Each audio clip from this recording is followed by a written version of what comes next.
Essa é a TV comunitária de Belo Horizonte. Nós estamos, então, começando mais um programa Palavra Ética. Eu sou Delze e hoje, no nosso programa, nós estamos recebendo aqui nos estúdios o professor Carlos Magalhães. Bem-vindo, professor. Obrigado. O professor Carlos Magalhães é sociólogo. Hoje ele está lecionando e fazendo pesquisa no Instituto Newton Paiva. O professor Carlos está nos ensinando muito sobre criminologia, sociologia do crime. Mas vamos começar do começo. Professor Carlos, de onde você vem, onde você nasceu, como que você chega na sociologia e na sociologia do crime? Bom, eu nasci em Ponte Nova, interior de Minas, Zona da Mata. E vivi lá até terminar o ensino médio. No final do ensino médio, comecei a me preocupar sobre qual curso superior eu faria e, procurando me informar sobre as diferentes alternativas, eu acabei me interessando pela sociologia, pelas ciências sociais, né? E fiz o vestibular. Só fazer uma piadinha, o que não é muito, normalmente, que agrada os pais, todo mundo já sabe, vai ser pobre a vida inteira. Pois não agradou mesmo, pelo menos o meu pai no começo estranhou muito, os colegas não sabiam bem o que era isso que eu queria fazer, quando eu falava que ia fazer sociologia, ninguém entendia muito bem o que vinha a ser isso, porque a maioria estava preocupado com aquelas carreiras tradicionais, né? As ciências práticas. As ciências práticas. E eu, então, em 1988, eu fiz o vestibular. No final do ano, fui aprovado e comecei, em 89, o curso de Ciências Sociais na UFMG, né? Aí fiz a graduação de 4 anos, já emendei com a graduação o mestrado, fui em sequência, né? Durante o mestrado, nós tínhamos na Fafiche um professor chamado Antônio Luiz Paixão, que era muito querido pelos alunos e tinha um pensamento interessante e trabalhava especificamente com essa questão da sociologia do crime, né? E eu acabei me interessando por esse tema. Então, desde o mestrado, desde o início do mestrado, eu comecei a voltar meus interesses para essa área da sociologia do crime, né? Fui seguir o mestrado já desde o início voltado para o estudo dessa temática. E depois o doutorado também segue na mesma esteira aí? Aí eu terminei o mestrado, do mestrado para o doutorado houve um intervalo maior, que eu fiquei lecionando durante um tempo, e em 2002 eu iniciei o doutorado, terminei em 2006. Sim. Professor Carlos, fala para nós aí que somos leigos aí na sociologia, afinal, o que é a sociologia do crime? Pois a sociologia do crime é uma disciplina muito peculiar, né? Ainda mais se a gente pensar na trajetória que eu fiz. O meu mestrado, né, eu tinha, como todo mundo, né, no início do mestrado tem aquele plano de fazer uma tese enorme, né? Mas depois eu tive que me contentar, com uma dissertação mais simples. Mas, de qualquer maneira, a ideia era fazer um estudo sobre as teorias sociológicas que diagnosticavam, de alguma forma, o problema do crime, apontavam causas para o problema do crime, e analisar como que essas explicações sociológicas do problema do crime poderiam orientar políticas públicas de controle do crime, né? Sim. Então era uma preocupação assim, será que a sociologia do crime, ela produz um conhecimento que possa ser utilizado pelos idealizadores de políticas públicas para traçar políticas públicas de controle do crime, né? Sim. Então fui fazendo, inicialmente havia uma intenção de fazer um estudo que tivesse uma dimensão empírica, de pesquisa de campo, mas no final das contas eu fiz um trabalho teórico apenas nessa perspectiva. E nessa trajetória eu fui, a cada momento eu trabalhava com uma perspectiva teórica e de certa forma percebia as limitações dessa perspectiva teórica e descartava essa perspectiva. Eu chego ao final do meu mestrado meio assim, fazendo uma crítica geral a essas teorias sociológicas que se propõem a explicar o problema do crime, né? Será que eu posso até tentar compreender isso? Quer dizer, a teoria, mesmo, quer dizer, as teorias sociológicas que você imaginava num primeiro momento que elas iam contribuir na construção de políticas, mas elas ainda estão num campo preso a um espaço que só depois no doutorado que você vai avançar, que é exatamente entrevistando as pessoas, que eu li a respeito do seu trabalho. Sim, na verdade, a minha conclusão depois, na verdade, não exatamente a conclusão do mestrado, mas a conclusão a que eu fui chegando posteriormente, é de que, na verdade, essas teorias sociológicas, elas eram teorias que orientavam, na verdade, a repressão pura e simples a certas condutas tidas como criminosas, ou não tanto a condutas, mas a indivíduos rotulados como criminosos, né?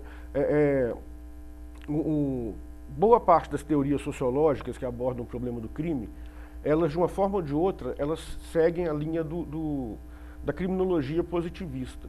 Sim. E o grande problema da criminologia positivista é a concepção de que pessoas que praticam crimes, elas são essencialmente diferentes das pessoas que não praticam crimes, né? Então haveria uma diferença essencial que teria que ser compreendida. Então, a grande parte das teorias, o que elas pretendem fazer? Elas pretendem identificar essa diferença. Ou seja, o que é diferente entre uma pessoa que não pratica crimes e uma pessoa que pratica crimes?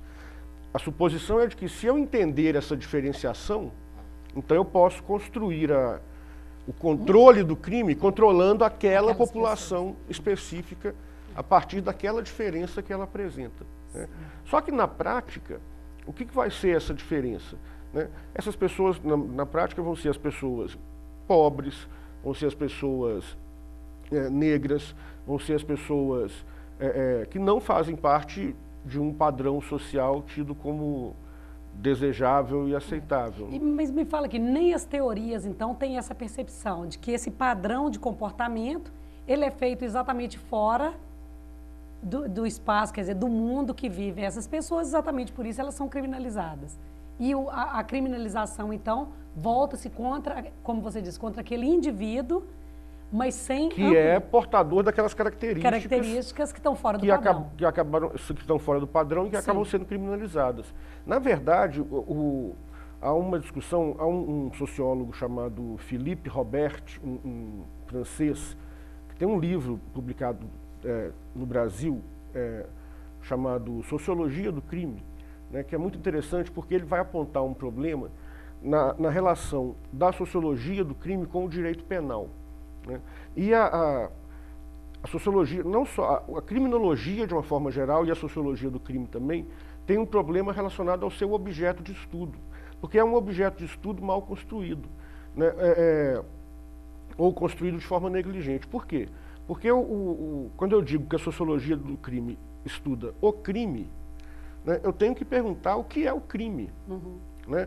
E o crime é uma tipificação legal de uma conduta. Só que a sociologia do crime, raramente, ela vai entrar nessa discussão de como que essa tipificação legal se dá, né?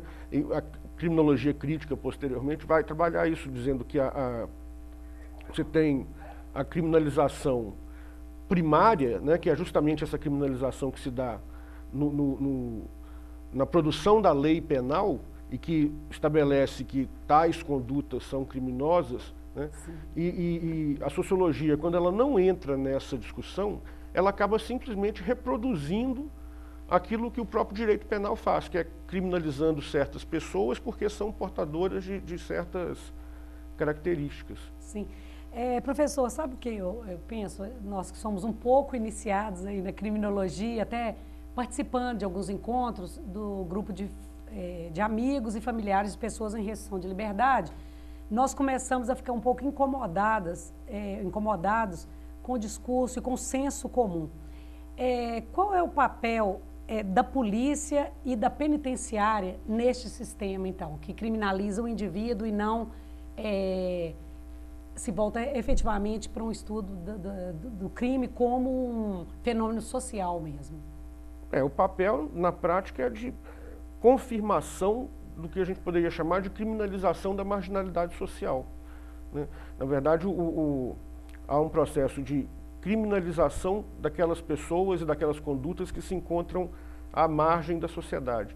Essas instituições, a polícia, a justiça criminal e lá na ponta a prisão, né, elas estão, na verdade, confirmando essa criminalização da marginalidade social.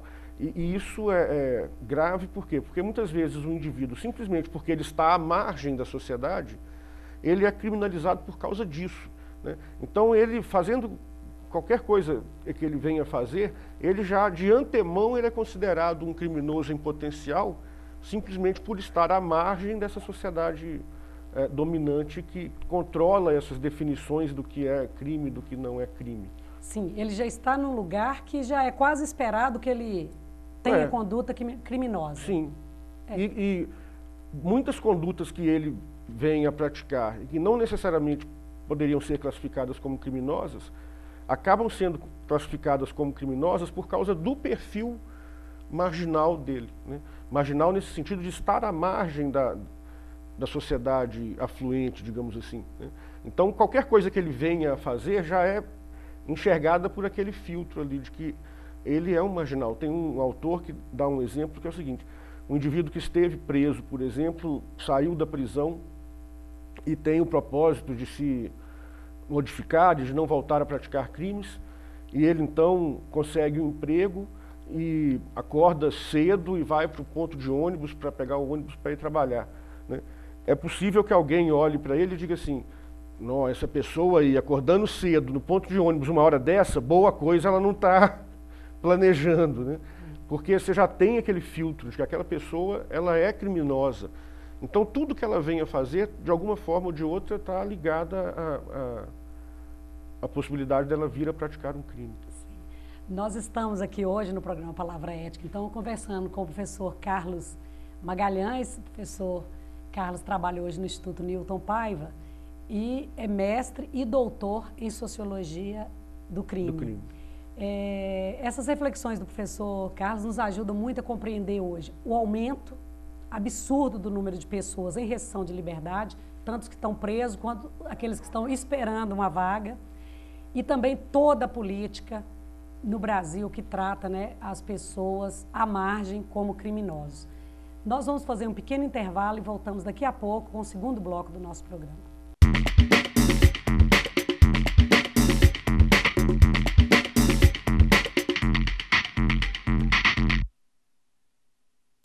Sempre que a senhora me vê na televisão, a senhora logo pensa: oba, tem produto de limpeza novo chegando. E tem. Só que este é um produto que vai deixar o seu filho de cara limpa e que vai acabar com toda a sujeira que as drogas estão querendo fazer com ele. Que é tão fácil de usar. Quer ver? Toda vez que aparecer alguém oferecendo drogas, a senhora pede para o seu filho usar as mãos e fazer assim para as drogas.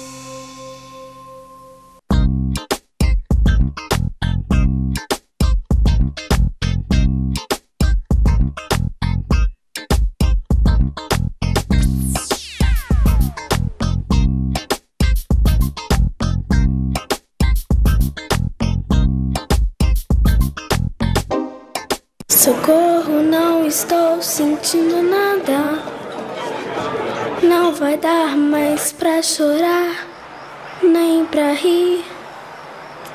Socorro, alguém me dê um coração, que esse já não bate, nem apanha. Por favor, uma ajuda pequena, qualquer coisa que se faça, um aviso, um telefonema. Socorro, alguma rua que me dê sentido, em qualquer cruzamento, acostamento, encruzilhada. A exploração sexual de crianças e adolescentes é crime. Se você presenciar qualquer ato desse tipo, denuncie. A ligação é sigilosa e gratuita. Com a sua ajuda, podemos mudar o destino de muitas crianças.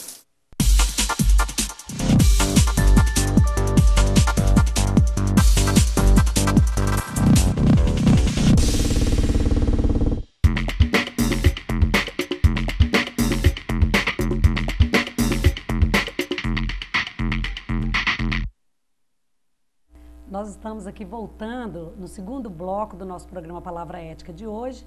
É um programa que nós estamos pensando na sociologia do crime com o professor Carlos Magalhães.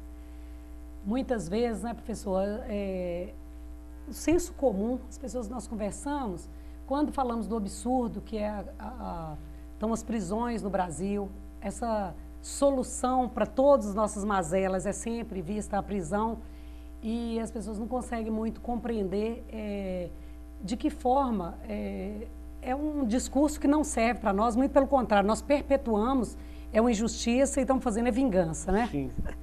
Fala aí para nós um pouco, vamos desconstruir um pouco esse discurso da ressocialização e explica para nós, porque em última instância nós estamos punindo no Brasil, não as ações, mas estamos punindo as pessoas.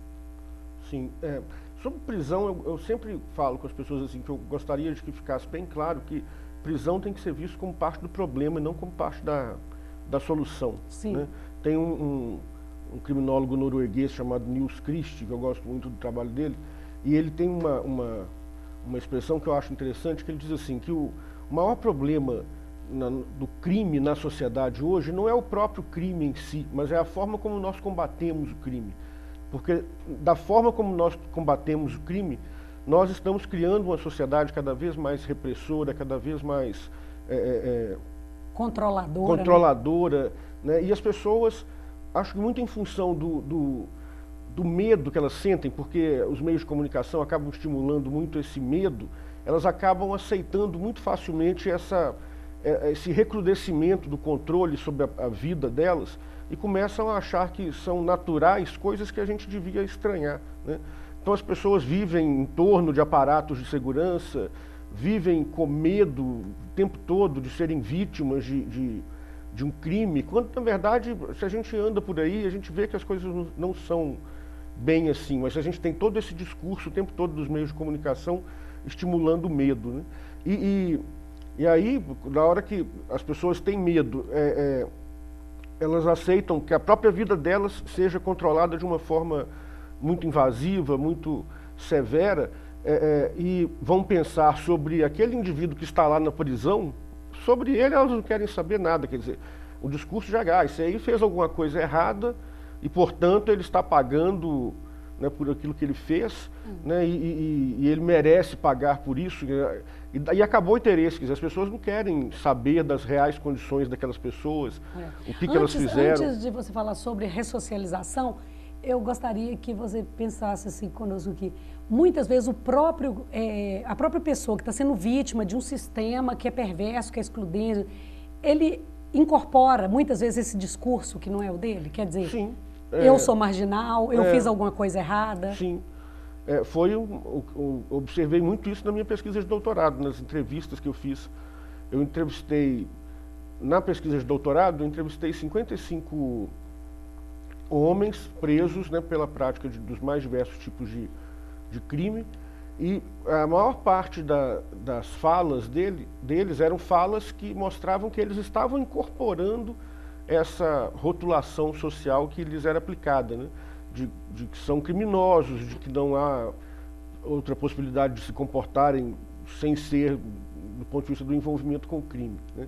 Então, eu acho importante isso, né? As próprias pessoas incorporam esse discurso, e aí você vê como que isso é usado, né? Aí isso é levado, por exemplo, para os meios de comunicação, para aquelas famosas entrevistas com presos ou com pessoas que acabaram de ser detidas e que, né, violando todos os direitos humanos ali relacionados à presunção de inocência, aquela pessoa é exibida ali como um criminoso condenado, e muitas vezes o próprio criminoso ali, entre aspas, ele faz aquele discurso da marginalização que ele incorporou, né, e isso acaba reforçando também essa noção que a sociedade tem de que aquelas pessoas têm que ser afastadas do convívio, né, e têm que ir para a prisão. E aí vem o discurso da ressocialização. O discurso da ressocialização, eu acho que acho que hoje grande parte das pessoas já sabe que esse discurso é falso, né? Sim. Embora ainda a gente possa ver em alguns casos esse discurso ser colocado em prática.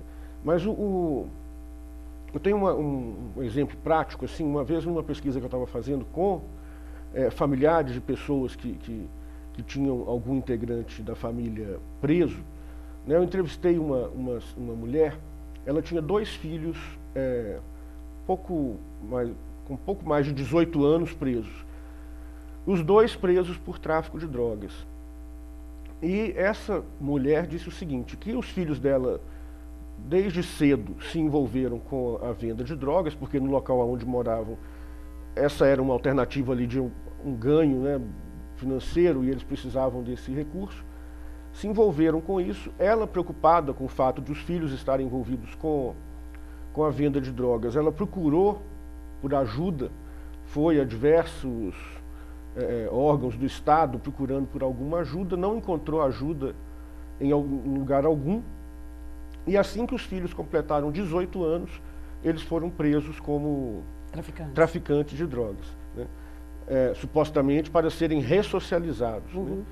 Né? Só que o que aconteceria? Eles permaneceriam algum tempo presos.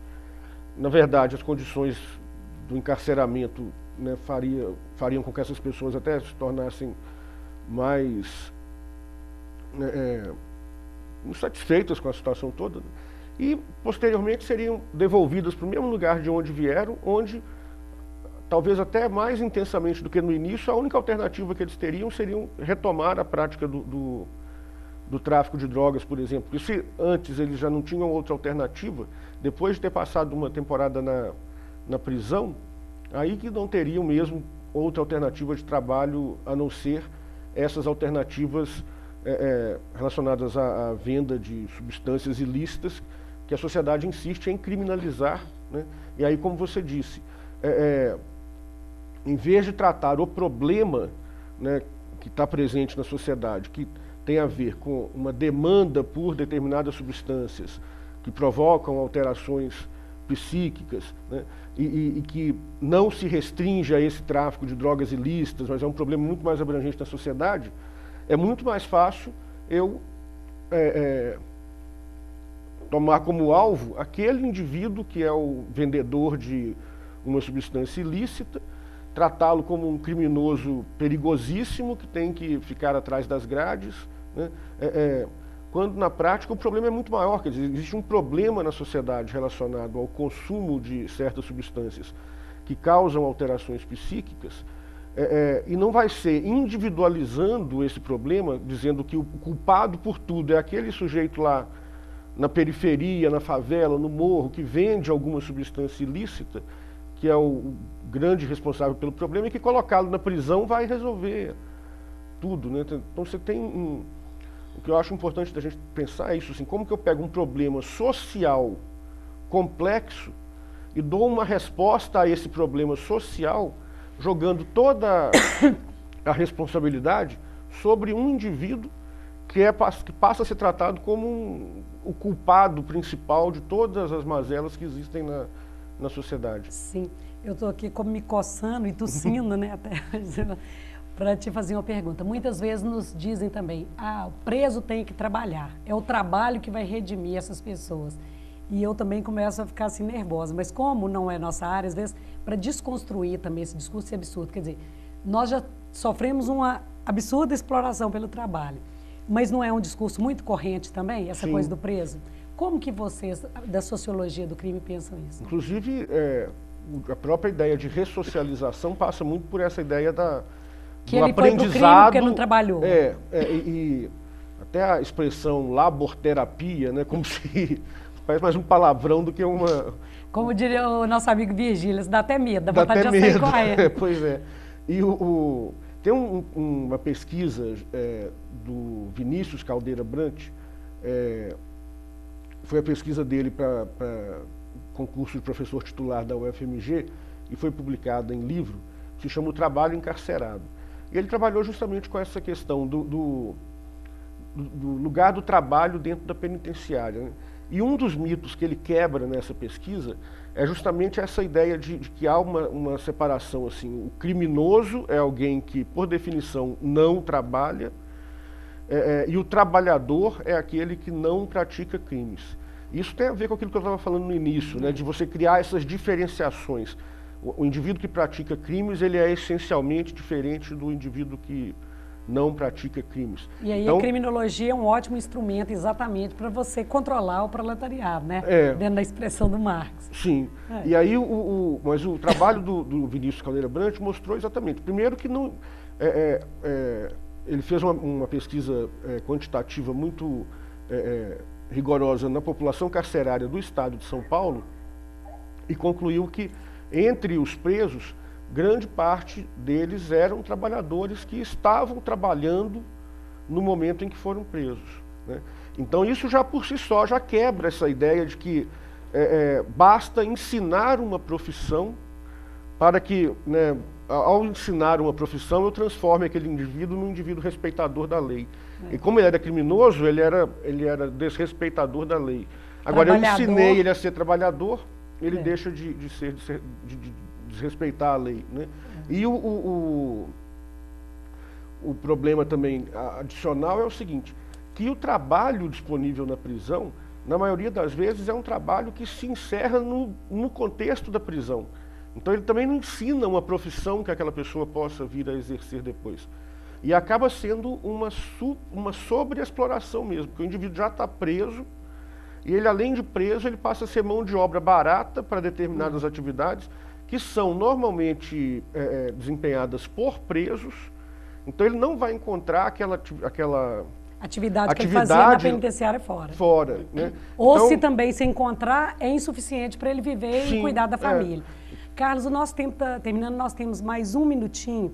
Quer dizer, nós temos coisas boas acontecendo hoje, que é exatamente esse grupo de pessoas que são amigos, familiares de pessoas presas, e os próprios presos e pessoas em restrição de liberdade participando. Porque antes eu até brinquei com o Carlos, eu falei, sua pesquisa é inútil, porque alguém considera um preso como sujeito de direito? Né? Quer dizer, eu acho que a notícia boa é essa, né? De alguma forma esse grupo trabalha nessa perspectiva, não? Sim. Né? E eu acho que a própria ideia de você chamar um grupo de amigos e familiares de pessoas em restrição de liberdade, né? Por si só, isso já é uma informação importante. Essas pessoas, elas têm família, elas têm amigos. E têm algo a dizer. E têm algo a dizer. São pessoas, né? Porque a prisão também é uma estratégia de desumanização, né? Ele está encarcerado, ele não é gente, né? Não é sujeito de direitos. Exatamente. Então, muitas vezes, também nós não percebemos que nós tratamos os presos como um não sujeito, a prisão não lugar. Ela é totalmente à parte da sociedade, mas é da sociedade mesmo que saiu aquele ato praticado dentro da sociedade, a própria forma de trabalho e etc. Carlos, muito obrigada. É uma pena que a gente não tem aqui, né, a TV o dia inteiro para ficar falando e até de forma interessante e construindo essas possibilidades de realmente caminhar no conhecimento aí da educação para os direitos humanos e compreender melhor o que nós estamos falando, direito de liberdade. Muito obrigado. Eu que agradeço a oportunidade. Tá, ter vindo aqui, volte depois, sempre que estiver publicando algum trabalho. Esse é um livro que o professor acabou de... Vocês lançaram agora, né, no último encontro. E nós também queremos agradecer a nossa equipe aqui da TV Comunitária e principalmente aos nossos telespectadores que sempre estão nos prestigiando aí, incentivando e sugerindo temas para o nosso programa. Até a próxima semana.